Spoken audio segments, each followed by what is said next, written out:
Mana filtrni hozir yechiladigan joyi tepaga qo'yilgan. Qoida bo'yicha mana suv tepaga qarab ketyapti. Filtr to'g'ri qo'yilgan, noto'g'ri qo'yilgan. Mana bu yoqda ham xuddi shunaqa qo'yilgan. Hamma filtr tepaga qo'yilgan.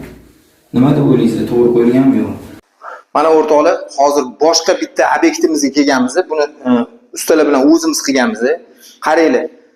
Filtr agar suv tepaga chiqadigan bo'lsa, albatta tepaga bo'lmaydi, yonlamachasiga bo'ladi. O'shanda shuni yechib, o'sha zanglagan suvlarni, qumlarni o'sha chelakchaga olsa bo'ladi. Mana pastida ham xuddi shunaqa qoidasi bo'yicha kelgan. Mana suv tepaga qarab ketyapti. Endi suv agar pastga qarab ketadigan bo'lsa, ana shu holatda mana filtr yechadigani pastga qaragan. Aristonlarni, smititlarni, kotyollarni yaxshi ishlashini xohlasanglar, albatta tajribali ustalarni chaqirish kerak. Lekin noldan qurmoqchi bo'lsanglar, unda prorab xizmat kerak bo'ladi. Lekin prorabni faqat tajribasi emas, insofligini qidirib topish muhim bo'ladi.